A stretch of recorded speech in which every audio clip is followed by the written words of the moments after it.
ஆதியாகமம் 22ஆம் அதிகாரம் 14ஆவது வசனம். ஆதியாகமம் 22:14. ஆபிரகாம் அந்த இடத்துக்கு யெகோவா ஈரே என்று பெயரிட்டார். அதனாலே கர்த்தருடைய பர்வதத்தில் பார்த்துக் கொள்ளப்படும் என்று இந்நாள் வரைக்கும் சொல்லப்பட்டு வருகிறது.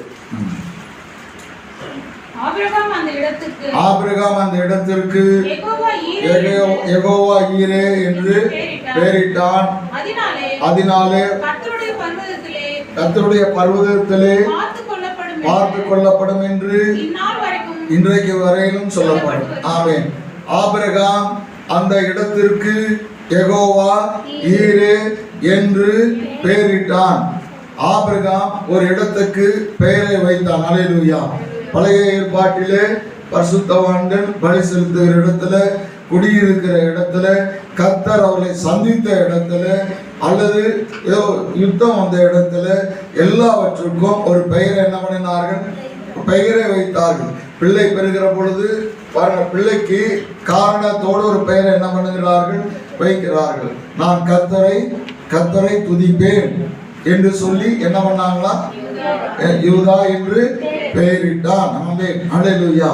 இப்பொழுது என்னுடைய புருஷன் என்னோடு கூட சேர்ந்திருப்பார் என்று சொல்லி லேவி என்று, லேவி என்றால் என்ன பண்ண? சேர்க்கிறவன். ஆமென் என்று பெயரிட்டு. அப்ப எல்லா பெயர்களும் இடத்துக்கோ மனிதனுக்கோ காலத்துக்கோ அல்லது வேறு எந்த காரியத்துக்கும் பெயரை வைக்கிற பொழுது அவர்கள் ஒரு காரணத்தோடு என்ன பண்ணாங்க? பெயரை வைத்தாங்க. ஆனா இன்னைக்கு நம்ம யாரும் எந்த காரணத்தோடு பெயரை என்ன பண்ணுறது இல்லை? பெயரை இக்கபோத் அப்படின்னா மகிமை என்ன பண்ணிட்டு கர்த்தருடைய ஜனத்தை விட்டு போயிற்று. அப்ப பாருங்க, அப்ப எல்லாமே காரணத்தோடு பெயரை வைத்தார்கள். இன்றைக்கு நம்ம பிள்ளைகளுக்கு பேர் வைக்கிற பொழுது என்ன செய்யறோம்? உடனே கம்ப்யூட்டர்ல என்ன பண்றோம்? கூகுளில் போய் சர்ச் பண்றோம். எந்த பேர்ல எப்படி இருக்கு எல்லாம் சேர்த்துறோம். அப்பா பேரு அல்லது அம்மா பேரு, அதுல பாதி இதுல பாதி எல்லாம் சேர்த்து சரி எப்படியோ போகுது. எப்படியோ பேரை வைக்கிறார்.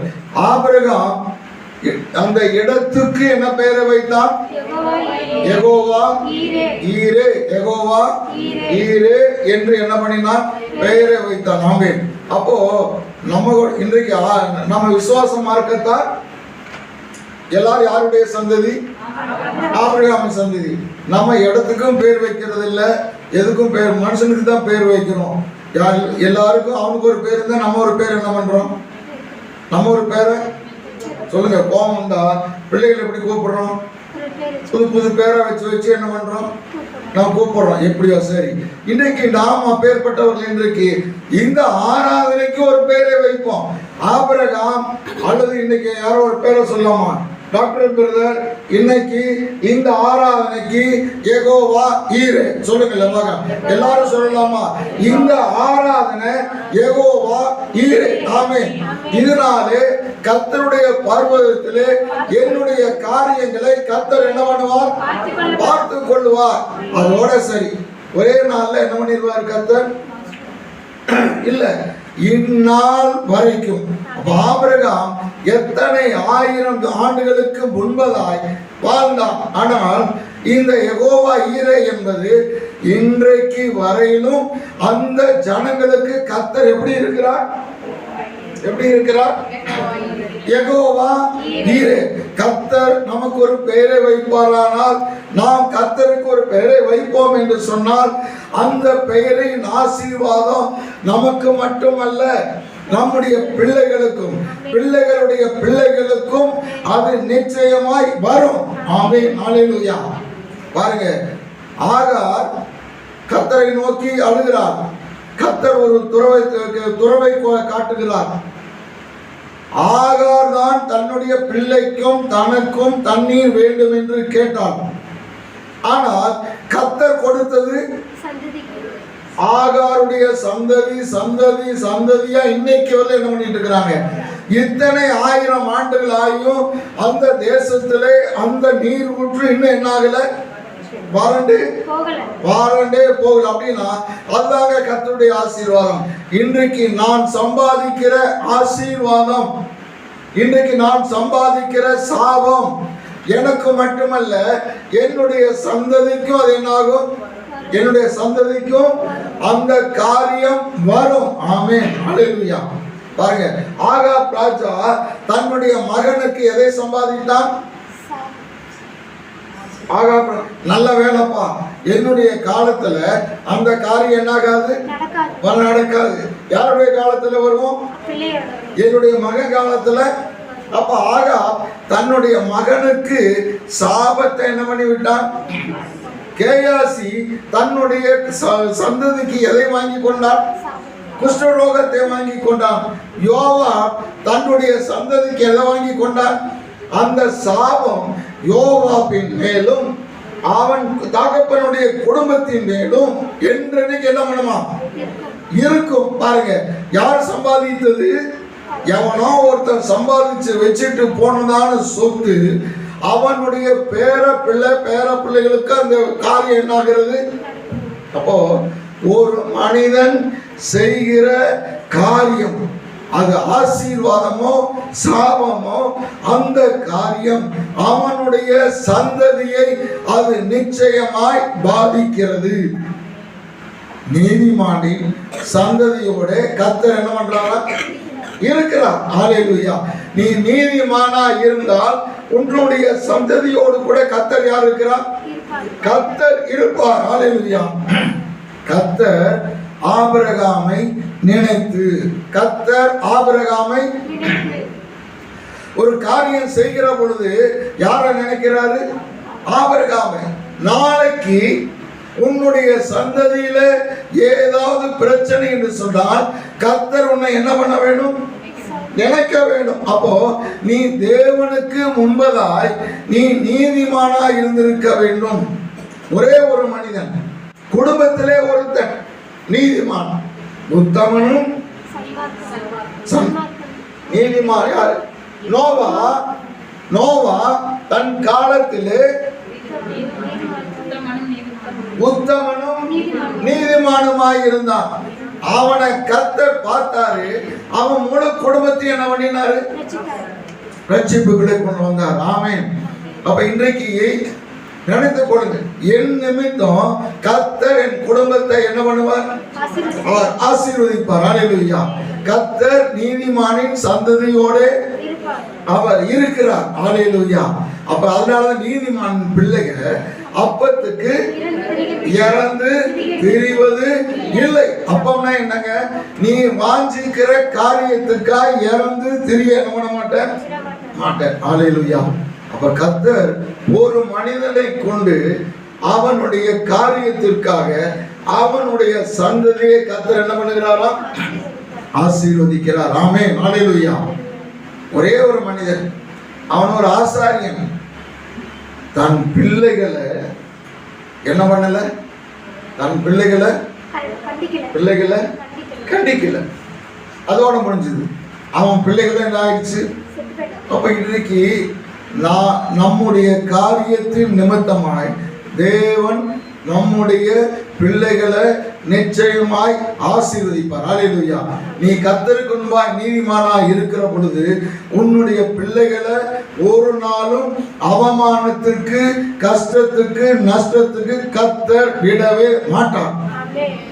அப்படி விட்ட இந்த வேதம் என்னாகும்? அப்ப இந்த வேதத்தை நாம் விசுவாசிக்கிறோம். இது ஜீவனுள்ள தேவனுடைய வார்த்தை. இந்த வார்த்தை சொல்லுகிறது, நம்முடைய பிள்ளைகளையும் கர்த்தர் என்ன பண்ணுவாரா? அவர் ஆசீர்வதிப்பார். ஆமென். இங்க பாருங்க, நோடி வாசிங்க அந்த வசனத்தை. ஆபிரகாம் அந்த இடத்திற்கு யெகோவா ஈரே என்று என்ன பண்ணினான்? பெயரிட்டான். யார் இந்த ஆபிரகாம்? ஆபிரகாம் யார்? முதல் காரியம் ஆதியாகமம் 12ஆம் அதிகாரம் 1வது வசனம்.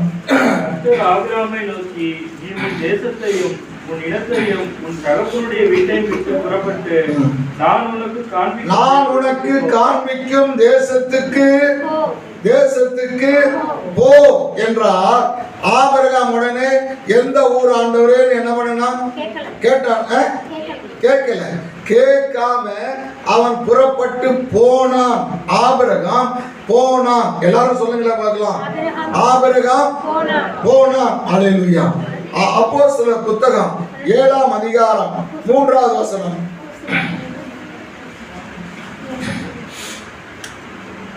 அப்போஸ்தலர் 7:3. நீ உன் தேசத்தையும் உன் இனத்தையும் புறப்பட்டு நான் உனக்கு காண்பிக்கும் தேசத்துக்கு வா என்றார். ஆபிரகாம் என்ன பண்ணினான்? ஆபிரகாம் போனானா? இல்ல, ஆபிரகாம் வந்தான். ஆபிரகாம் ஆதியாகமத்துல போ என்றார், போனான். அப்போஸ்தலர் புத்தகத்துல வா என்றார். ஆபிரகாம் சொல்லுங்க பார்க்கலாம் எல்லாரும். ஆபிரகாம் ஆமா, அது பிரெஞ்சுல அப்படித்தானே இருக்குது. வந்தான். அப்போ போ என்றால் அவன் என்ன பண்ணுகிறவன்? போகிறவன். வா என்றால் வருகிறவன். ஏதோ அர்த்தம் இல்லாமல் இல்லை பாருங்க.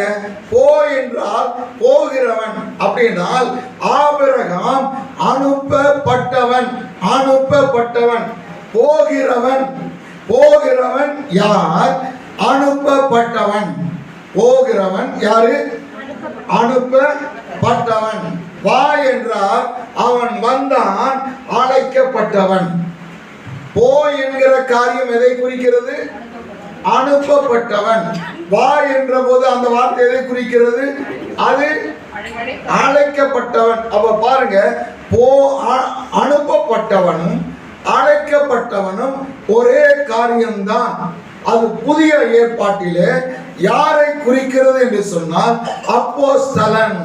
அப்போஸ்தலனை குறிக்கிறது. அப்போஸ்தலன் என்கிறவன் அனுப்பப்பட்டவன், அப்போஸ்தலன் என்கிறவன் அழைக்கப்பட்டவன். அனுப்பப்பட்டவன், அழைக்கப்பட்டவன் யாரு? ஆபிரகாம். அல்லேலூயா. அடுத்தது 3வது காரியம், ஆதியாகமம் 12:2. நான் உன்னை பெரிய ஜாதியாக்கி உன்னை ஆசீர்வதித்து உன் பேரை பெருமைப்படுத்துவேன், நீ ஆசீர்வாதமாய் இருப்பாய். ஆபிரகாம் ஆசீர்வதிக்கப்பட்டவன். ஆபிரகாம் ஆசீர்வதிக்கப்பட்டவன். அடுத்தது வாசிக்க பண்ண எபிரேயர் 11ஆம் அதிகாரம் 9வது வசனம். எபிரேயர் 11:9. ஆபிரகாம் பரதேசியாய் வாழ்ந்தவன். ஆபிரகாம் அனுப்பப்பட்டவன். ஆபிரகாம் அழைக்கப்பட்டவன். ஆபிரகாம் அப்போஸ்தலன். ஆபிரகாம் ஆசீர்வதிக்கப்பட்டவன். ஆபிரகாம் பரதேசியாய் வாழ்ந்தவன். இதுதான் ஆபிரகாமுடைய காரியம். அடுத்தது ஆபிரகாமுடைய குடும்பம் எப்பேற்பட்ட குடும்பம்? ஆதியாகமம் 12ஆம் அதிகாரம் 4வது வசனம். கர்த்தர் ஆபிரகாமுக்கு சொன்னபடியே அவன் புறப்பட்டு போனான். பாருங்க, ஆபிரகாம் 75 வயதாய் இருக்கிற பொழுது தேவன் ஆபிரகாமை பார்த்து நீ வா என்று போன்னு சொன்னாரு. ஆபிரகாம் என்ன பண்ணினான்? புறப்பட்டு போனான். சாராள்கிட்ட என்ன சொன்னார்? அப்போ சாராள்கிட்ட என்ன சொன்னாரு? 5ஆம் வசனத்துல இருக்கு. ஆபிரகாமின் மனைவியாகிய சாராயையும் தன் சகோதரனுடைய குமாரனாகிய லோத்தையும் தாங்கள் சம்பாதித்திருந்த தங்கள் சம்பத் எல்லாவற்றையும் ஆரானிலே சவதரித்த ஜனங்களையும் கூட்டிக் கொண்டு அவர்கள் கானான் தேசத்துக்கு கானானுக்கு கர்த்தர் ஆபிரகாமினிடத்திலே சொன்னார். ஆனால் அந்த அழைப்பை சாராள் என்ன பண்ணிக்கொண்டார்? ஏற்றுக்கொண்டால் உனக்கு கர்த்தர் அந்த வார்த்தையை சொல்லி இருப்பாரே, ஆனால் அந்த வார்த்தைக்கு நானும் கீழ்ப்படுகிறேன் என்று அவளும் கூட சேர்ந்து என்ன பண்ணிடலாம் பாருங்க. உனக்கு அழைப்பு இருந்தா நீ புறப்பட்டு போ. ஏன்னா எனக்கு அழைப்பு இருந்தா நான் வர்றேன். என்னோட கர்த்தர் என்ன பண்ணல? இன்னைக்கு நம்ம எல்லாம் சாராலாம் இல்லை என்ன பண்ணிருப்போம்? முன்னோட தானே பேசினாரு. ஆனா நீ புறப்பட்டு என்ன பண்ணு? நீ போய் சேரு. பாருங்க, நமக்கு உண்மையில தேவனுடைய அழைப்பும் தரிசனமும் இருக்குமே. ஆனால் நம் பின்னாலே வீட்டில் இருக்கிறவங்க என்ன பண்ணுவாங்க பாருங்க. நியாயாதிபதிகள் புஸ்தகம் 13ஆம் அதிகாரம் 11வது வசனம். 13 11. அப்பொழுது மனோவா எழுந்திருந்து தன் மனைவி பின்னாலே போய் மனோவா எழுந்திருந்து தன்னுடைய மனைவி பின்னாலே, சொல்லுங்க, மனைவி பின்னாலே போனான். மனைவி பின்னாலே, ஆமா, புரியுதா இல்லையா? சொல்லுங்களா. மனோவா எழுந்து தன்னுடைய மனைவி பின்னாலே போனான். மனைவி எங்க எப்படி போனா? முன்னாலே போறான். நீ முன்னாலே போனா பின்னாலே. அவ பாருங்க, ஏங்க சிஸ்டர், இது சமுதாய சட்டத்துக்கு சரியா? இல்ல. இவர் என்ன பண்றாரு? ஆம்பளை எந்திரிச்சு என்ன பண்றாரு? யார் பின்னால போறாரு? மனைவிக்கு நல்ல வார்த்தையா இருக்கு. நீங்களும் வார்த்தை சொல்லிக்கீங்களே. மனைவி பின்னால, மனைவி பின்னால. ஏன் மனோவா எழுந்து அவ பின்னால? அவங்கிறவங்க இல்லையா? அவ இல்ல, மனைவி பின்னால போனா. இந்த மனைவியினுடைய மனைவி நேற்று ஒரு தரிசனத்தை கண்டான். அவ எதை பார்த்தவன்? தேவ தரிசனத்தை பார்த்தவன். இப்போ மனோவா எழுந்து மனைவி பின்னால போகல, அவளுக்குள்ள இருக்கிற தரிசனத்துக்கு பின்னாலே மனோவா போகிறான். ஆமென். அப்ப தரிசனம் இருந்தா நமக்கு பின்னால என்ன பண்ணுவாங்களா? வருவாங்க. நமக்கு பின்னால பாருங்க, இதுதான் குடும்பம். ஆபிரகாமுக்கு சொன்னார், மனைவி பின்னாலே போனார். ஆபிரகாமுக்கு சொன்னார், ஈசாக்கு பின்னாலே போனான். ஆமென். அப்ப நம்ம தரிசனம் இருந்தா நம்ம பின்னாலே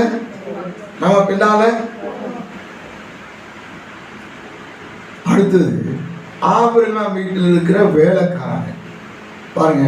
ஆதியாகமம் 16:4-6 வரையில் இருக்கு. வேண்டாங்க, எல்லாருக்கும் தெரிந்த பகுதி தான்.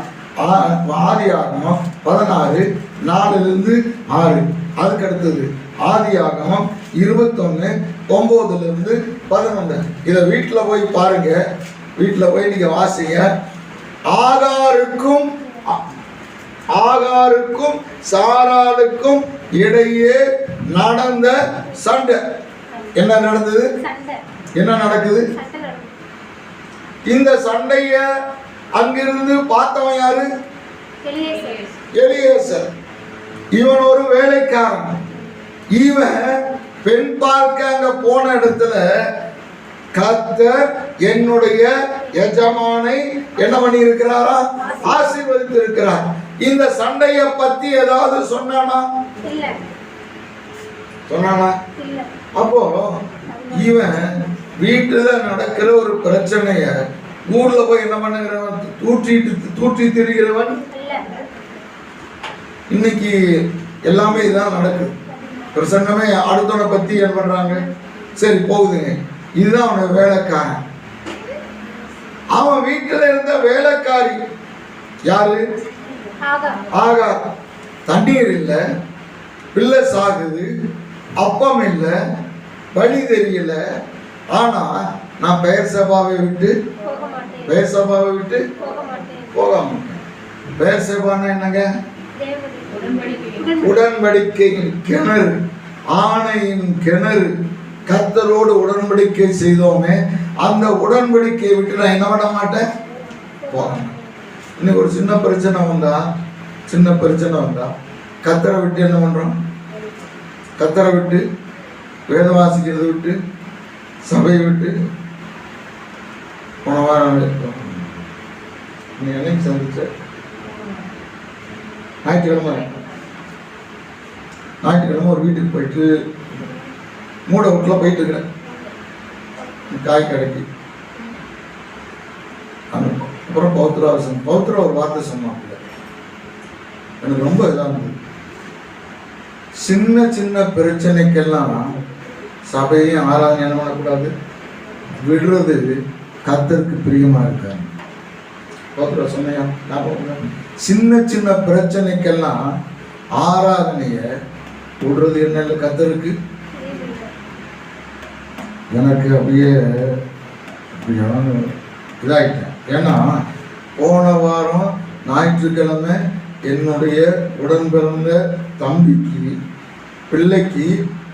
பிள்ளைக்கு நிச்சயம் ஈரோட்டில் அப்பா இல்லை, அம்மா இல்லை, நான் தான் குடும்பத்துக்கு பெரியவன். நான் போய் நிற்க வேணும். பெரிய போராட்டத்துக்கு பின்னால் நான் சொன்னேன், சிஸ்டர்கிட்ட இல்லை சிஸ்டர் வாரம் நடத்துக்கணும், நான் போயிட்டு வரேன். உங்கள் கையில் கொடுத்து நீங்கள் என்னையா பண்ணுற? சரி, போராட்டத்தில் நான் போகலை. இன்னைக்கு பௌத்ரா சொன்ன வார்த்தை எனக்கு இதான் சின்ன இந்த ஒருவேளை என்கேஜ்மெண்ட் அவர்களுக்கு ஒரு பெரிய நிச்சயதார்த்தம் அந்த குடும்பத்துல பெரிய காரியம் தான். கர்த்தருக்கு முன்னால ஒரு பெரிய காரியமா இல்ல. இதுக்காக நானு போன வாரம் ஆராதனையை விட்டுட்டு அங்கே போயிருப்பேனே, ஆனால் யாருக்கு முன்னால சாட்சி இல்லை. கர்த்தருக்கு முன்னால பௌத்ரா சொன்ன வார்த்தை எனக்கு உதிச்சு. சரி, இன்னைக்கு பாருங்க, ஏதேதோ காரியத்துக்காக நம்ம ஆராதனை என்ன பண்றோம்? நான் என்ன பிள்ளை சாகிறது, பெயர் சபாவை விட்டு நான் என்ன பண்ண மாட்டேன், போக மாட்டேன். கர்த்தர் சும்மா தண்ணியை கொடுத்ததில்ல. கர்த்தர் சும்மா அவளுக்கு என்ன பண்ணல, தண்ணி என்ன பண்ணல, தூக்கி கொடுத்ததில்ல. அவ செய்ததான உடன்படிக்கை விட்டு போக மாட்டேன் என்று சொல்லி அவள் வைராக்கியமா இருந்தாலே கர்த்தர் அந்த வைராக்கியத்தை பார்க்கிறோம். பாருங்க, இன்னைக்கு அந்த தேசத்துல அந்த தண்ணியை சுத்தம் பண்ண வேண்டும் என்பதற்காக எத்தனையோ பெரிய மோட்டரை கொண்டு வந்து இறக்கிறாங்களாம். பல மணி நேரம் இறைச்ச ஒருபாடு எவ்வளவு தண்ணி தீர்ந்துருக்குன்னு போய் பார்த்தா முதல்ல எவ்வளவு தண்ணி இருந்தோ அதே தண்ணி நிற்கிறான்.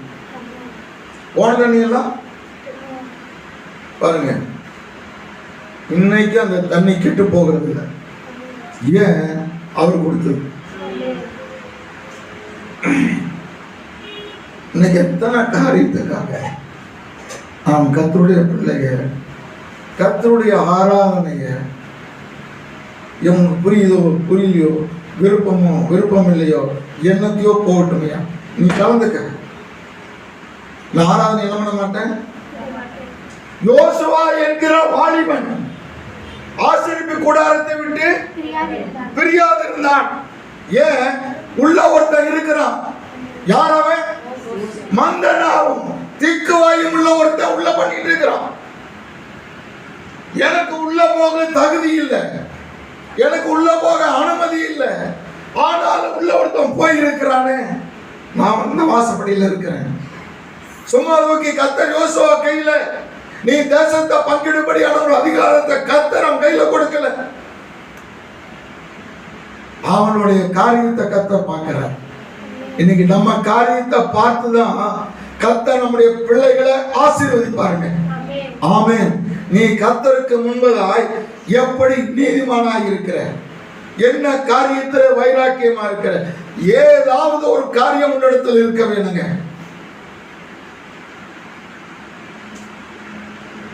நான் ஹிஸ்டரி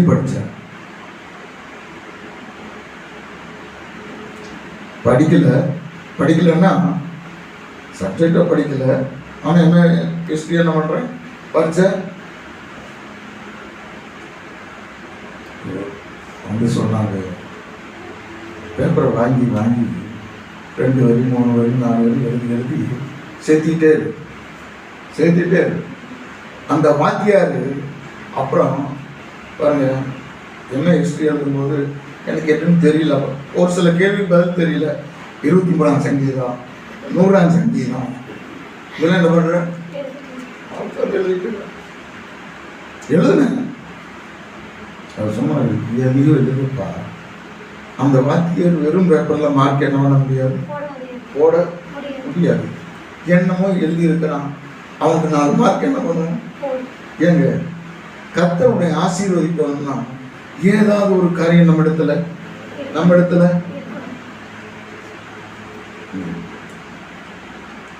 நான் கிளை சபைன்னு சொல்லல, நம்முடைய உதவியினால, நம்முடைய பிரயாசத்தினால ஒரு ஊழியக்காரன் நம்முடைய சபையை பார்த்துட்டு இருக்கிறார். அவருக்கு 2 கண்ணும். அவர் என்ன பண்ணிட்டு இருக்கார்? ஊழியத்தை செய்றார். எனக்கு எல்லாருக்கும் கொடுத்துருக்கிறாரு, எனக்கு ஏன் கொடுக்கலன்னு சொல்லி அவர் என்ன பண்ணல? அவர் தங்கச்சிக்கும் கண்ணு 2 கண்ணு கொடுத்து. ஆனால் அந்த ஊழியக்காரன் ஒரு நாள் என்ன பண்றது இல்லை, சோர்ந்து போறது. பாருங்க, இன்னைக்கு நாம கத்தருக்குன்னு எப்படி வைராக்கியமா இருக்கும். சரி இருக்கட்டும். ஆபிரகாம் முதல் காரியம், போ என்றார் போனான், வா என்றார் வந்தான். போ என்கிறது அனுப்பப்பட்டவன், வா என்கிறது அழைக்கப்பட்டவன். ஆபிரகாம் அப்போஸ்தலன் ஆச்சுங்களா. அதுக்கு அடுத்தது காரியம், ஆபிரகாமின் வீட்டுக்கு வேலைக்கான எலியேசர் குடும்பத்தில் வெளியில போய் என்ன மாட்டேன். அடுத்து ஆபிரகாம் வேலைக்காரி யாரு? ஆகார். இப்படியா சாட்சி உள்ளவர்களாக இருந்தார். இருக்கட்டும், இது ஆபிரகாமினுடைய குடும்பம். இப்ப இந்த ஆபிரகாம் ஏதோ ஒரு பலிபீடம் கட்டினா, ஈசாக்க பலி செலுத்தினா, அதுக்குள்ள கத்தர் பிடிச்சிட்டாரு. உனக்கு யெகோவா ஈரே என்று இந்த ஒன்றை வச்சு அவனை கத்தர் பார்க்கவில்லை. ஆபிரகாம் 75 வயதிலே கத்தர் அவனை அழைத்தார். 100 வயதுல பிள்ளையை பெற்றான். அவனுக்கு ஒரு 10 வயசோ 12 வயசோ 14 வயசோ ஆயிப்போச்சு. இப்ப சொல்றாரு, நீ கத்தருக்கு என்னங்க இல்ல பயப்படுகிறவன் என்று இப்போ அறிந்திருக்கிறேன். என்ன ஆண்டவரே வான்னு சொன்ன, என்ன பண்ண வந்தான? அப்பெல்லாம் அவனுக்கு தெரியலையா? நம்மளா என்ன பண்ணிருப்போம்? எத்தனை காரியம் வந்திருக்குது, ஊரை விட்டு தேசத்தை விட்டு வந்திருக்கிறேன், அதெல்லாம் தெரியல. இன்னைக்கு மட்டும் என்ன? அப்ப கத்தர் அங்க இருந்து இவனை அளந்துட்டு வர்றார். எங்க இருந்து அளக்கிறாரு? ஊர் இருக்கிற தேசத்துல இருந்து ஆபிரகாம ஈசாக்கை பலியிடுகிற வரையிலும் அவனை அளந்து பார்க்கிறான். பரலோகத்துல ஒரு அளவோடு இருக்குதுங்க. பரலோகத்துல நாம் செய்கிற காரியங்களை என்ன பண்றாங்களா? என்ன பண்றாங்க? அளந்து பார்க்கறாங்க. இன்னைக்கு இந்த ஆராதனையில் நம்மளை அளந்தா முடிஞ்ச அடுத்த வாரம் சொல்றோம் பாருங்க. அந்த அளவு என்ன, எப்படி அளக்குறாங்க? நம்முடைய அளவை பரலோகம் அளக்கிறது. ஏதோ வந்த பரவாயில்ல, வந்து நீ வந்துட்ட அப்படிங்கிறது இல்லை. இன்னைக்கு வந்ததுக்கு உண்மையை கத்தர் அளக்கிறார். ஒருத்தனை எடை போடுறாரு, ஒருத்தனை கூடையில வச்சு பார்க்கிறாரு. இருக்கட்டும், இதெல்லாம் பண்றாரு. ஏதோ ஒரு பலிபீடத்தை கட்டினதுக்காக கத்தர் அவனுக்கு அந்த வார்த்தையை சொல்லவில்லை. அவன் குடும்பம் எப்படி, அதற்கு பிறகு அவனுடைய வாழ்க்கையில அளக்கிறாரு பாருங்க. அந்த அளவுல ஒரு அளவு. ஆதியாகமம் 12ஆம் அதிகாரம் 6ஆம் வசனம்.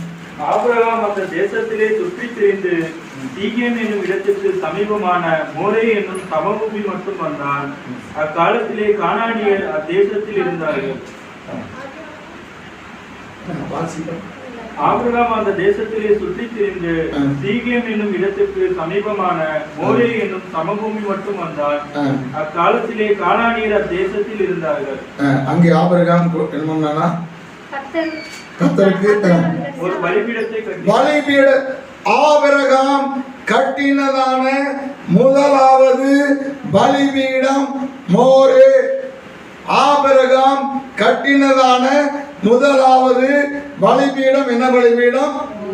மோரே. இவன் வாழ்க்கையிலே முதல் அனுபவம் மோரே.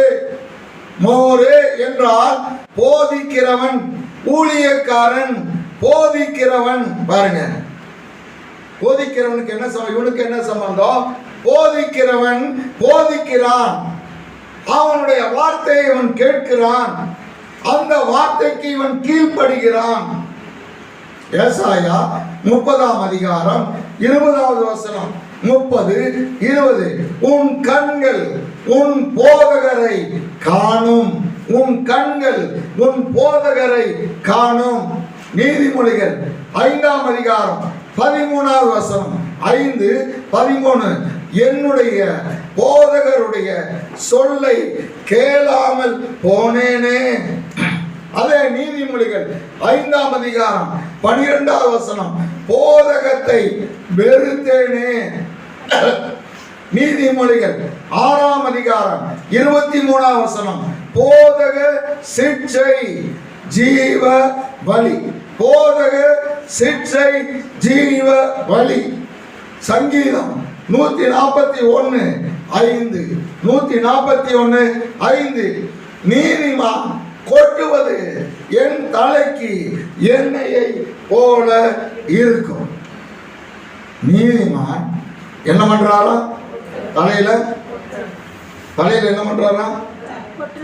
என்ன பண்றாரு? எதுக்கு கொட்டுறாரு? தப்பு பண்ணலாம். ஏன் வரல? ஏன் இது பண்ணல? கொட்டுனா என்னையவே என்ன பண்றாரு பாஸ்டர்? என்னை என்ன பண்றாரு சசி? குத்தி அப்படியா? அப்ப எனக்கு ஒரு சந்தோஷம் என்னன்னா, அட்லீஸ்ட் அந்த வார்த்தை உங்களுக்குள்ள என்ன பண்ணுது? கிரிய. ஆமென். பாருங்க, முதல் பலிபீடம் மோரே. மோரே என்றால் போதகனுடைய வார்த்தைக்கு என்ன பண்ணுகிறது? கீழ்ப்படிதல். இரண்டாவது 12ஆம் அதிகாரம் 8வது வசனம், 12:8. பின்பு அவன் அவ்விடம் விட்டு பெயர்ந்து பெத்தேலுக்கு கிழக்கே இருக்கும் மலைக்கு போய் பெத்தேல் தனக்கு மேற்காகவும் ஆயி கிழக்காகவும் இருக்க கூடாரம் போட்டு அங்கே கர்த்தருக்கு ஒரு பலிபீடத்தை கட்டி. பெத்தேல் ஆயி. பெத்தேல் ஆயி. பெத்தேல் என்றால் தேவனுடைய வீடு. தேவனுடைய வீடு. பாருங்க, ஆயி ஒரு சம்பவத்தை சொல்லுகிறேன். யோசுவா சொல்லுகிறார், நீங்க போய் வேவு பார்த்துட்டு வாங்கன்னு சொன்னாரு. நீங்க போய் என்ன பண்ணிட்டு வாங்க. இவங்க சொல்றாங்க, அட நமக்கு ஏற்கனவே நம்ம எரிகோவை ஜெயிச்சதான அனுபவம் நமக்கு இருக்கு. இந்த ஆயிங்கிறது ஒரு சின்ன பட்டணம் தான், கொஞ்சம் பேர் போனா என்ன பண்ணிடலாம். ஆயிய அதுக்காக உட்கார்ந்து ஜபம் பண்ணணும், கர்த்தருடைய ஆலோசனையை கேட்க வேணும் அப்படிங்கிற தேவை. சுய புத்தி, சுயம். ஆயிங்கிறது என்ன? சுயம் அல்லது மாமிசம். இப்போ பெத்தேலுக்கும் தேவனுடைய வீட்டுக்கும் ஆயிக்கும் மாம்சத்துக்கும் இடையில ஒரு போராட்டம். என்ன நடக்குது? ஒரு போராட்டம். நீ என்ன செய்ய வேணும்? தேவனுடைய வீட்டுக்கு வரணும்னா மாம்சத்தை என்ன பண்ண வேணும்? பலி செலுத்தியாக வேணும். பாருங்க, காலையில் இருந்துச்சு எடுத்து தள்ளுது. ஏன்னா 2 நாள் தூக்கம் இல்லை. ஜானியை அனுப்புறதுக்காக நம்ம போயிட்டு வெடி காலையில் தான் வந்தோம். பல காரியத்தை யோசித்தேன். முடியாம நான் பட்ட கஷ்டம். ஆனா சரி போ, கர்த்தர் கிருபை கொடுப்பார். கர்த்தர் இன்னைக்கு கர்த்தருடைய காரியத்துக்கு நம்ம ஏதாவது ஒரு காரியத்தை பலி செலுத்தணும், தியாகம் பண்ணித்தான் நட வேண்டும். இல்லாம முடியாது. கிறிஸ்துவ மார்க்கமே என்னதான் தியாகம் தாங்க. அதனாலதான் பைபிள்ல சவப்படுத்தான். இப்பெல்லாம் கோல்டு வந்துருச்சு. ரத்தத்துல தாங்க கட்டப்பட்டது. அவன் விழாவில் குத்துனான், ரத்தமும் அங்க இருந்தாங்க. முதல் ஆதாமுக்கு எங்கிருந்து எடுத்தாரு? 2ஆம் ஆதாவுக்கு அங்கிருந்தான் சபை வந்தது. அதனாலதான் கத்து அந்த எல்லோயி Father, I have paid the penalty. Where is my wife? ஆண்டவர் கேட்கிறார். அந்த வைஃப் கிடைச்ச ஒரு பாடு வெளிப்படுத்தல 7 பொன் குத்து விளக்குகளின் மத்தியிலே அதை விட்டுட்டு அவர் என்ன பண்ண மாட்டாரு? ஏன் அதுதான் அவருடைய மனவாட்டி. ஊரா கிராமமா நான் சுத்தி இருந்தேன். அது அப்போ. இப்போ மனவாட்டியை கண்டுபிடிச்ச ஒரு பாடு நான் கிராமமா என்ன பண்ண மாட்டேன். நான் என் சபை என்கிற மனவாட்டியை விட்டு போக மாட்டேன். I don't want to be a bachelor. அதான் இன்னைக்கு அப்படி இருக்கும்போது ஏதோ ஒரு காரியத்தை நம் கர்த்தருடைய காரியத்துக்காக சாக்ரிஃபைஸ் பண்ணணும். இரண்டாவது காரியம் பெத்தேல் ஆயிக்கு இடையிலே பலிபீடம். முதலாவது காரியம் மோரே போதகனுடைய வார்த்தைக்கு கீழ்ப்படிதல். மூன்றாவது 13ஆம் அதிகாரம் 18ஆம் வசனம்.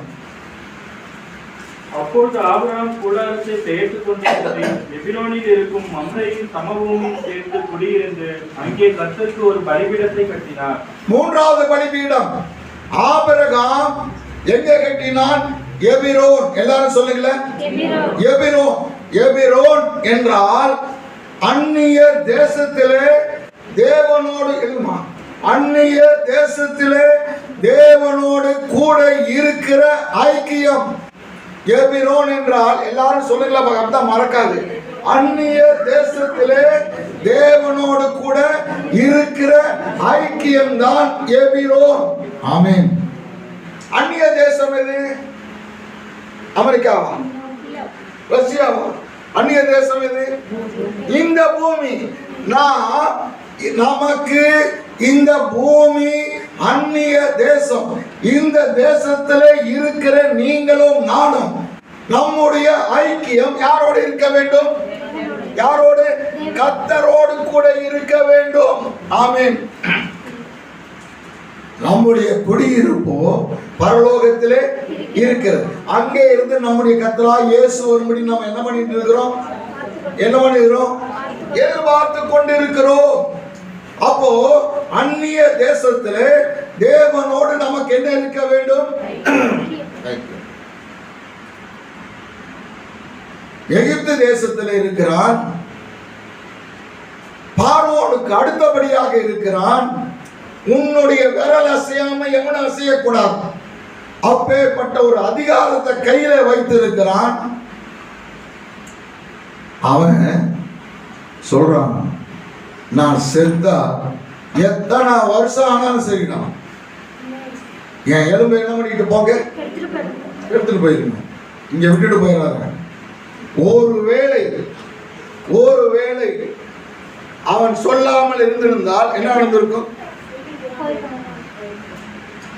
இன்றைக்கு இஸ்ரவேல் தேசம் டூர் போறவங்க அங்க போயிட்டு பஸ்ல எங்க போறாங்க? எகிப்துக்கும் எகிப்து போனீங்களா நீங்க? எகிப்துக்கு போறீங்க. அங்க போன உடனே அங்க எகிப்துக்கு போனோம்னா முதல்ல என்ன இருக்கும்? பெரிய பிரமிடு இருக்கும், அலங்காரமான ஒரு பிரமிடு இருக்கும். இதுதான் செயின்ட் ஜோசப். யாரு? செயின்ட் ஜோசப் உடைய பிரமிடு இருக்குமா? இருக்காது. எல்லாரும் நம்ம கிறிஸ்தவ போய் என்ன பண்ணுவாங்க? வந்திருக்கலாம். இன்னைக்கு வரையிலும் அழியாத ஒரு சின்னமாக எகிப்து தேசத்துல அவனுக்கென்று ஒரு பிரமிடு இருக்குமாமா? இருந்திருக்கும். அது யோசேப்புக்கு தெரியுமா தெரியாதா? தெரியும். நமக்கு ஒரு பிரமிடு என்னவாங்க? நான் யோசிப்பேன், பாண்டிச்சேரியில கலரை கட்டக்கூடாதுங்களா? நம்ம செத்த கலரை கட்ட மாட்டோம். ஈரோடு போயிட்டு என்ன பண்ணிடலாம்? நமக்கு எல்லாம் தெரியும். நமக்கு என்ன பண்ணணும்? இது கலரை கட்டையோ இல்லையோ, கிறிஸ்தவம் இடையில வந்துருச்சு. ஒரு விஷயத்த சொல்லிடுறேன். கலரை நமக்கு தேவையா தேவை இல்லையா? தேவை. தேவை. சரி, கர்த்தர் வருவாரு. கர்த்தர் வருவாரு. கலரைகள் என்ன பண்ணணும்?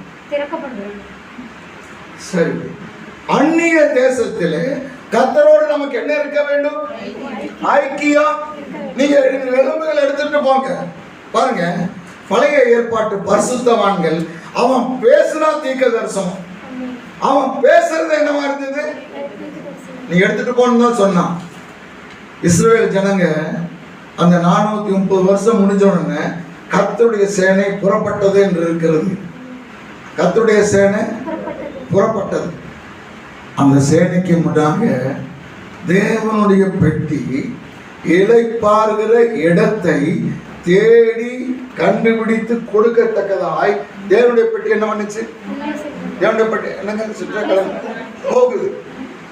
அதிகாலையில எழும்பி மோசே ஜெபிப்பார், ஆண்டவரே எழுந்தருளும். எதை பார்த்து? சாயந்தரம் ஜெபிப்பார், ஆண்டவரே இரும். ஒவ்வொரு நாளும் காலையில அதுக்கு முன்னால் விடுவோம், சாயந்தரம் விடுவோம். அந்த பெட்டி என்ன ஆகிறது? முன்னாலே போகிறது. பெட்டிக்கு பின்னால யோசேப்பின் எலும்பு போகுது. ராமன் சொல்லுங்களா பார்க்கலாம். பெட்டிக்கு பின்னால எது போகுது? யோசேப்பினுடைய. பாருங்க, எல்லாருக்கும் தெரிந்த வசனம்.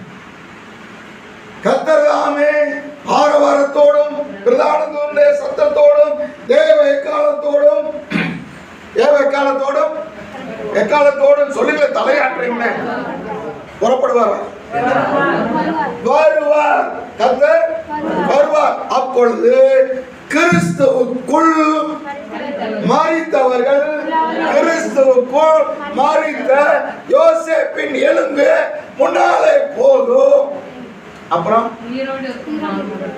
இல்ல, பின்பு. அந்த வார்த்தையை சொல்லுங்கள பார்க்கலாம். அப்படின்னு என்ன? பின்புனா ரெண்டாவது யாரு? இதாங்க தீர்க்க தரிசனம். கர்த்தர் போறாரு, கிறிஸ்துவுக்குள்ள முதற் பலனம் போயிட்டு இருக்கிறார். அதற்கு பின்பு கிறிஸ்துவுக்குள் மரித்தவங்க போவாங்க. அவங்களுக்கு பின்னால யாரு போவா? நாம போவோம். பாருங்க, ஏன் இவங்களுக்கு என்ன இவங்களுக்கு என்ன இருக்கிறது?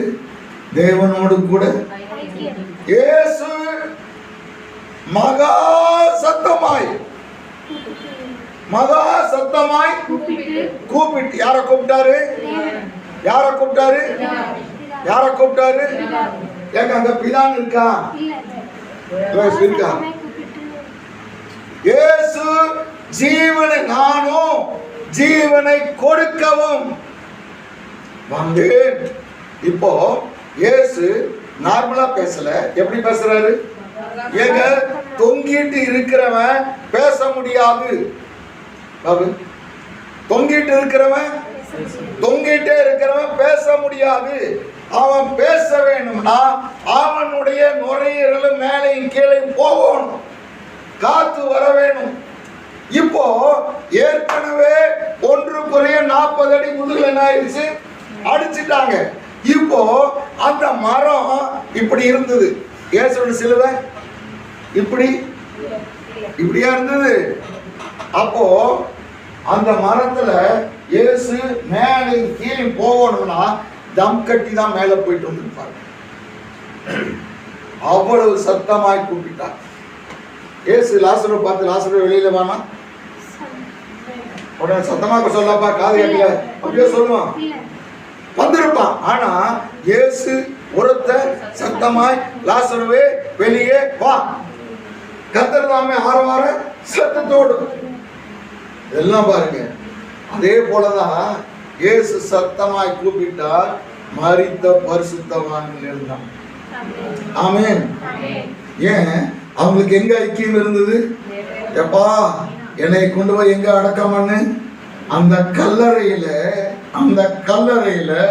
ஆபிரகாம், சாரா, ஈசாக்கு, அப்புறம் ரெபேக்கா, அப்புறம் யாக்கோபு, லேயா, அப்புறம் ராகேல், ரைட்டப்பா முடிச்சுட்டு எல்லாரும் என்ன பண்றாங்க? அங்க கொண்டு போய் என்ன பண்ணு? அதாங்க ஐக்கியம். பரிசுத்தவான்களோட ஐக்கியம், தேவனோடு கூட உனக்கு ஐக்கியம் இருந்தா அவன் தான் ரகசியம் எடுக்கப்பட்டு போவான். ஆமென். இருக்கட்டும்.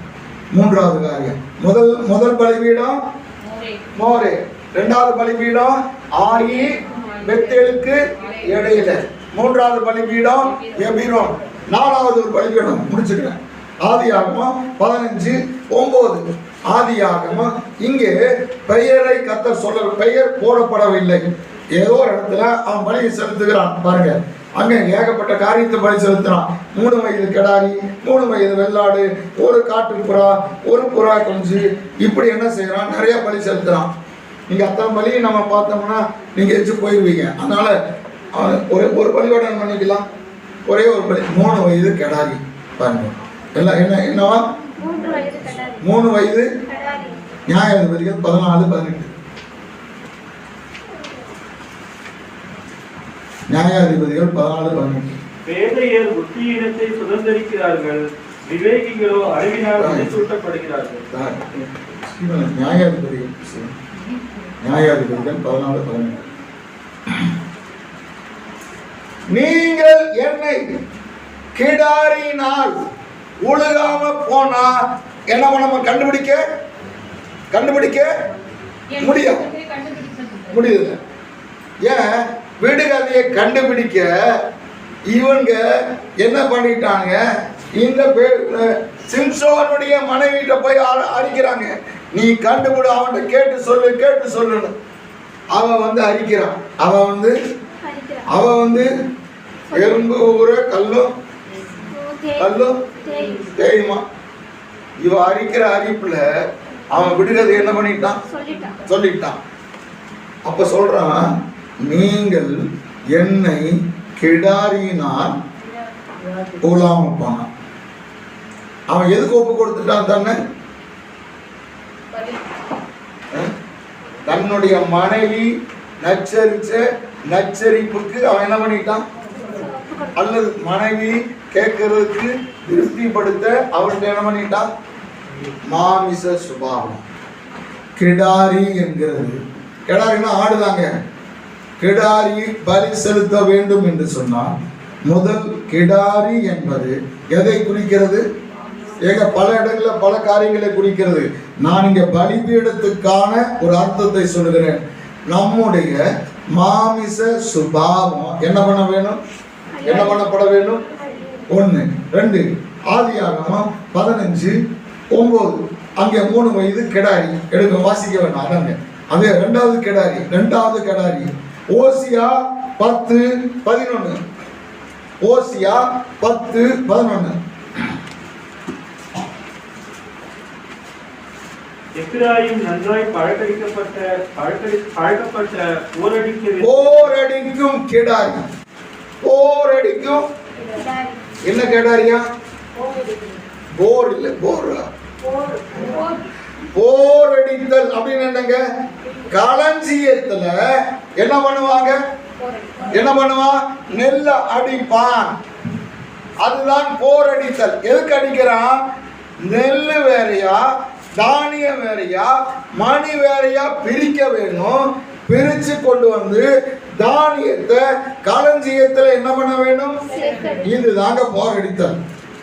எப்பிராயீம் நன்றாக பழக்கப்பட்ட, போரடிக்க பழக்கப்பட்ட. எனக்கு எத்தனை பேர் போரடிக்க பழக்கப்பட்டிருக்கிறீங்க? களஞ்சியம் என்கிற சபைக்கு எத்தனை பேரை கொண்டாந்து இருக்கணும்?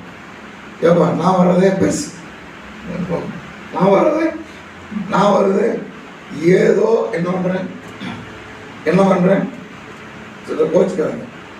இந்தியாவிடம் பட்டி வரும், அதுல இன்னொருத்தர் வேற கூட்டிட்டு வருவாங்க. இந்த சுவாமி பலியாக 2வது கிடாரி. 3வது கிடாரி பாருங்க, எரேமியா 50:8. எரேமியா 50:8. மந்தைக்கு முன்னாக நடக்கிற கெடா. மந்தைக்கு முன்னாக நடக்கிற கெடா அப்படின்னு என்னங்க? இது முன்மாதிரியான ஒரு ஜீவியம். என்னது?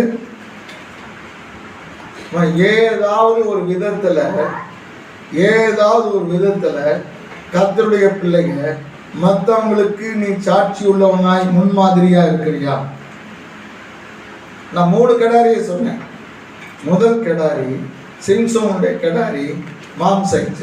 2வது கிடாரி எப்ராயிம் கிடாரி, அவன் ஆத்ம ஆதாயம். 3வது ஒரு கிடாரி, இவன் சபையில மற்றவர்களுக்கு சாட்சியாய் இருக்கிற ஒரு அனுபவம். 3வது பலிபீடம். எத்தனாவது பலிபீடம்? 3 4 4 சரி முடிந்தது. பாருங்க ஒரு வசனத்தோட முடித்துக் கொள்கிறேன். ஆதியாகமம் 15:10. அவன் அவைகள் எல்லாவற்றையும் அவரிடத்தில் கொண்டு வந்து அவைகளை நடுவாக துண்டித்து துண்டங்களை ஒன்றுக்கொன்று எதிராக வைத்தான். பட்சிகளை அவன் துண்டிக்கவில்லை. சாரி அம்மா, நல்லா கவனிக்கிறீங்களா? பலி செலுத்துகிற பொழுது எப்படி பலி செலுத்துவார்கள் என்று சொன்னா, ரெண்டா வெட்டுவாங்க. ரெண்டா வெட்டுவார்கள் என்றால், இப்ப என்னை பலி செலுத்துறானா வயிற்றுல வெட்ட மாட்டான். இங்கே இருந்து காலு வரையிலோ என்ன பண்ணுவாங்க, நேரா வெட்டி 2 பக்கம் வைப்பாங்க. வைத்த பிறகு அவன் 8 மாதிரி போடணும். பலி என்ன பண்ணணும், 8 மாதிரி போடணும். அச்சா, இப்போ ஆபிரகாம் பட்சிகளை என்ன பண்ணல, பறவைகள் வந்து உட்கார்ந்தது. ஆபிரகாம் அதை என்ன பண்ணினானா, தோரத்தினானா தோரத்திலையா, தோரத்தினான். சரிங்க, பாருங்க, வசனத்தை விதைக்கிறான், வழியருகே விடுகிறது. ஆகாயத்து பறவைகள் வந்து என்ன பண்ணிட்டு போகுது. அப்ப இந்த ஆகாயத்து பறவைகள் எது, ஆபிரகாம் அதை என்ன பண்றான், ஆபிரகாம் தோற்றினான். இப்ப கர்த்தர் வர்றாரு, இவன் கயந்த நித்தம் வந்துருச்சு. டேய் எந்திரிடா, பலி செலுத்துற நேரத்துல நீ என்ன பண்ணிட்டு இருக்கிற, வீட்டுல உட்காந்து தூங்குறியா? எந்திரிச்சுட்டான். என்ன சொல்லுமாப்பா, கர்த்தாவே சொல்லும், அடியே அடியே கேளு, நல்லா கேளு. 400 வருஷம் அங்க அடிமையா இருப்பாங்க. போ, 400 வருஷம் யார் வாங்கின ஆசீர்வாதம்? ஒரு பலியில இன்னைக்கு ஆராதனைங்கிறது ஒரு பலிங்க. ஆராதனைங்கிறது, ஆராதனை என்பது ஒரு பலி, ஜீவனுள்ள பலி. உங்கள் சரீரங்களை தேவனுக்கு பிரியமான ஜீவ பலியாய் ஒப்பு கொடுக்க வேண்டும் என்று தேவனுடைய இரக்கங்களை முன்னிட்டு, உங்களை தேவனுடைய இரக்கங்களை முன்னிட்டு சர்ச்சைய வேண்டிக் கொள்கிறேன். சிஸ்டர், உங்களை வேண்டிக் கொள்கிறேன். சொல்லி சிஸ்டர், வேண்டிக் கொள்கிறேன். இதுவே இல்ல, நீங்கள் செய்யத்தக்க, அப்படி சொல்லுங்க, நீங்கள் செய்யத்தக்க. இன்னைக்கு இந்த பலியில எத்தனை பேரு புத்தி உள்ள ஆராதனை தேவனுக்கு பிரியமா இன்னைக்கு செஞ்சிருக்கணும்? யோசித்து பாருங்க. கர்த்தர் எந்திரிப்பா, உன் சந்ததி 400 வருஷம் 400 வருஷம். நான் இன்னும் ஒரே ஒரு பலிபீடத்தை சொல்லி முடிச்சுக்கிறேங்க. ஆதியாகமம் 22:9 நான் வாசித்துதான் பகுதி. ஆபிரகாம் அந்த இடத்துக்கு யெகோவா ஈரே என்று பெயரிட்டார். சரி, இங்க பாருங்க, தேவன் அந்த இடத்துல, அந்த அதிகாரத்துல 2 இடத்துல வருகிறது.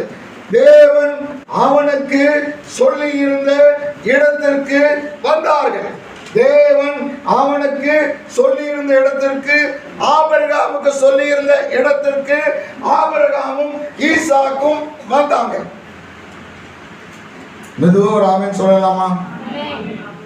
ஆபிரகாமுக்கு சொன்னாரு, எனக்கு தாப்பா சொன்னாரு, நான் முன்னால போயிட்டு இருக்கிறேன், நீ பின்னால மெதுவா என்ன பண்ணிட்டு வா, அம்மாவுக்கு சோறெல்லாம் சமைச்சு கொடுத்துட்டு சாப்பிட்டு பின்னால மெதுவா மெதுவா இல்ல, கையோட என்ன பண்றான்.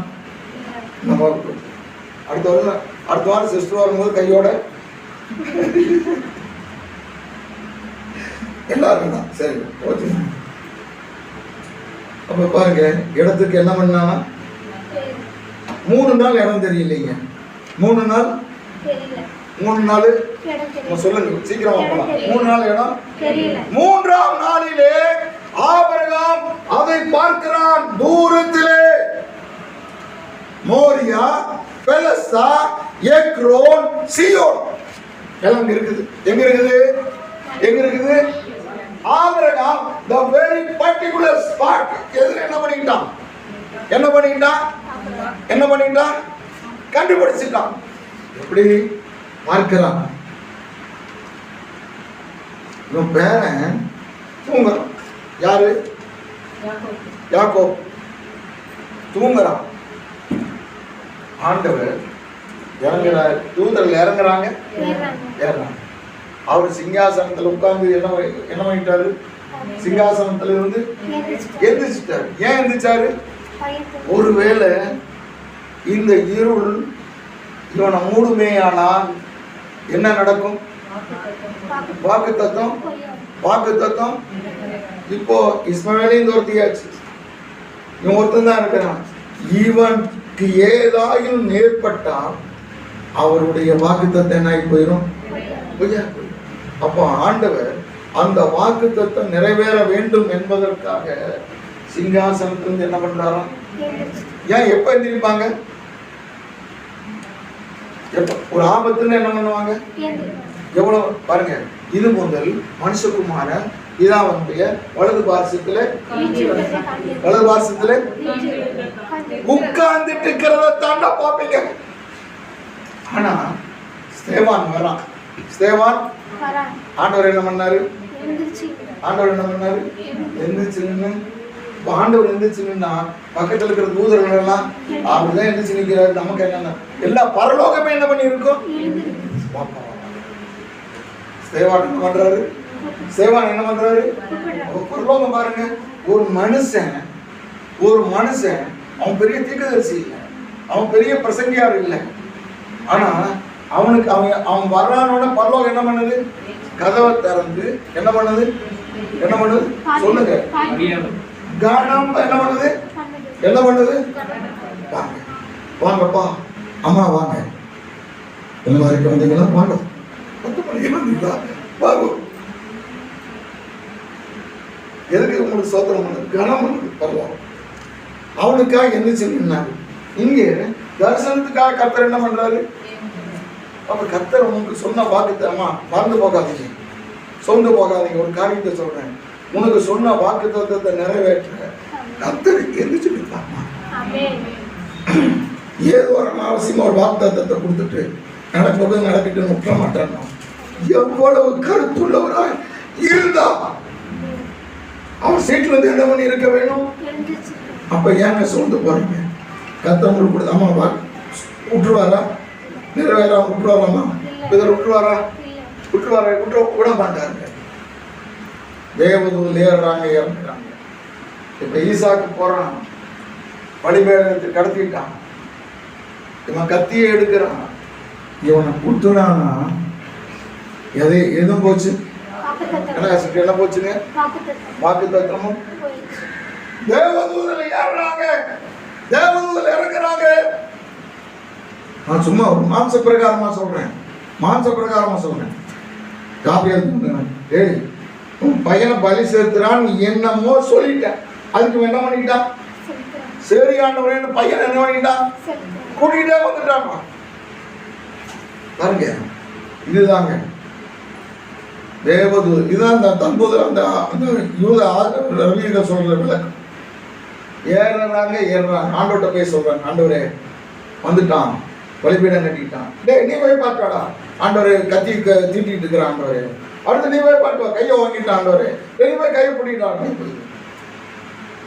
இப்போ பாருங்க, தேவன் சொன்ன இடத்துல இப்போ ஆபிரகாம் சொல்றான், கர்த்தர் பார்த்து கொள்வார். கர்த்தர் 5 பலிபீடத்தை சொல்லியிருக்கிறேன்.